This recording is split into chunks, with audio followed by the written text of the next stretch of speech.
Welcome to the Rusted Garden Homestead. Today I want to show you how to make your own indoor seed starting mix. You'll save yourself a lot of money. It's really inexpensive and you can make stuff that is good as the seed starting mix that's out there. Now, when I say indoor seed starting mix, I will link a video to show you how I hydrate this with boiling water. You want to kill off any potential fungus gnats, and fungus gnats can come in peat moss or your seed starting mixes. You just really want a sterile starting mix for indoors. You can use this outdoors. If you're using it outdoors, you don't need to worry so much about whether or not it's sterile because it's outside where insects and mold and fungus already exist. Now, when you're starting seeds indoors, I recommend a peat-based seed starting mix. I find it works the best. You can swap out the peat moss with coco coir if you want. So let's just start. This is a basic starting mix. It's 12 quarts. It's a Jiffy starting mix. This bag for 12 quarts will cost you anywhere from $6 to $12 depending on where you buy it, what you pay in shipping. What I recommend is going and getting yourself a 3 cubic foot bag of peat moss. It's compressed. It's a ton of material, more than you'll need for seed starting. Cost anywhere from $12 to $15 depending on where you live. And also get a 2 cubic foot bag of number 1 or very fine vermiculite. That's going to cost you on the higher end 20 bucks for 2 cubic feet. You can get it cheaper. If you want to look for it cheaper, check out packaging supply companies that sell cardboard boxes, containers, all that kind of stuff. They do sell vermiculite there, and it's usually a lot cheaper. So for about 12 bucks, you get 3 cubic feet of peat moss.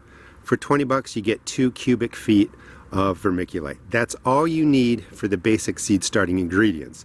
I'll show you how to make it in 1 second. If you take a look in here, we'll do a close-up of that and that. One of them is the Jiffy mix.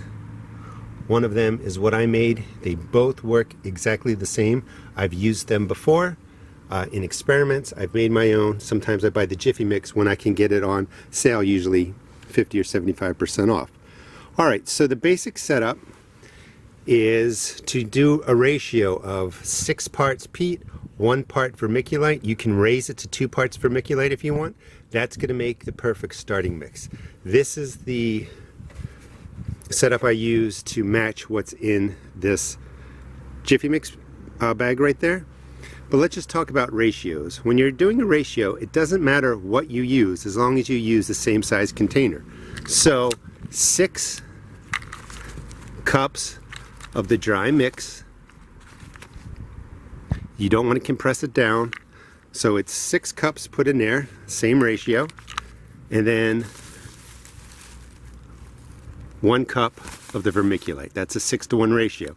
You could do a 6-to-1 ratio using something this small if you want. It'd be 6 of these and 1 of those.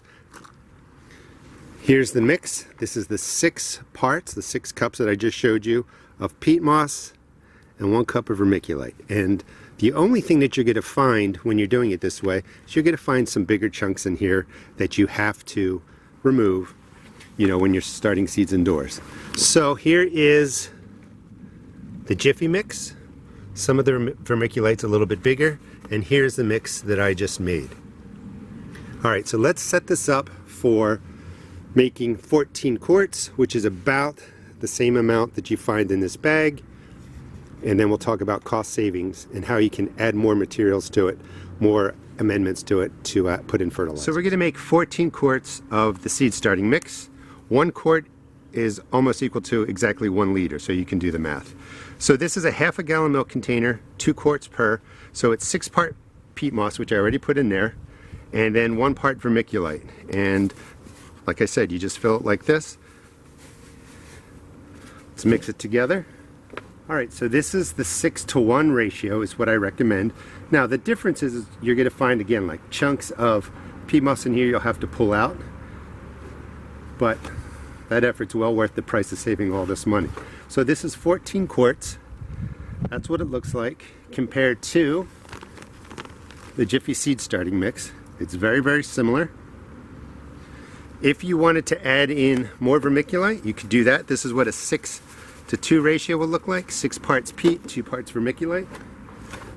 It doesn't cost that much more money to throw in another quart of vermiculite if that's kind of what you're looking to get out of it. It's really nice looking, perfect for seed starting. Now, because we're using a peat product, and I always recommend boiling water. So you put in enough boiling water to saturate this, but make sure that the whole mix gets saturated with the boiling water. You can always let it dry a little bit longer, but that boiling water will kill out any possible fungus gnat eggs and will make seed starting that much more enjoyable for you. Because if you're growing your seedlings, you get fungus gnats, they're really, really devastating. I will link the video on the boiling water. There's also no soil life in here. It is sterile. And I will link a video showing you how well tomato plants grew in a sterile mix. A lot of times people think they need soil life in here. You don't for your transplants. You do when you get it out into the garden or when you pot up. And we'll talk about potting up in a second. No fertilizer in here. I recommend for your indoor seed starts, and again I will link videos for it, just to water them or just to feed them every 2 weeks or so. Well, after they germinate, in about 10 to 14 days, in about 2 weeks, give them a drink of water-soluble fertilizer, nice and low, and then again every 10 to 14 days. That's all you need to really grow your transplant. You don't want to overfeed or over-fertilize. Now let's just say we want to turn this into a potting up mix. Our transplants are bigger, we want to pot up our peppers, we want to pot up our tomatoes. In this 6-to-1 ratio, which is about 14 quarts, you're just going to put in 1/3 cup of any organic fertilizer you have. Nothing fancy. Don't overdo it. That's plenty of fertilizer to put in there.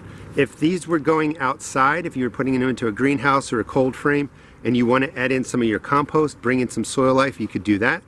You could put in some worm castings. But what I recommend is a minimum 1/3 of any organic fertilizer, around a 5-5-5 or less. Don't worry if the numbers are a little bit off. After you put in the 1/3 cup of organic fertilizer, you could put in, a half a cup of worm castings, you could put in a cup of compost, whatever you want to do. That's plenty of fertilizer. Once my plants get potted up into a mix like this, I water them in with a weak solution of fish emulsion or a chemical type fertilizer. You can use either. They're both perfectly fine for your seed starts. The whole point is that you don't need fertilizer or soil life for your indoor seed starting mix. You want it to be sterile. You want to feed them slow and low with a water-soluble fertilizer. And when you make your potting mix, just 1/3 cup of the organic fertilizers, and this is good to go. Remember, sterilize your indoor seed starting mix with the boiling water, and then if this is going to be a potting up mix, you don't need boiling water. Just hydrate it, pot up your plants, pot up your cups, drop your plants in, and you're good to go. Hope this gives you a sense of how much money you can save. This is probably $2 at most compared to buying these bags at $6 to $12. You'll save yourself a lot of money.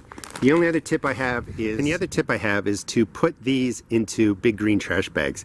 Keep them free of moisture, put them in your shed, put them somewhere where they're going to stay dry, and you can just make your seed starting mix and your potting up mix using these two products. You're going to save yourself a ton of money. Hope you give this a try. It's really, really effective. Please check out my seed shop at therustedgarden.com.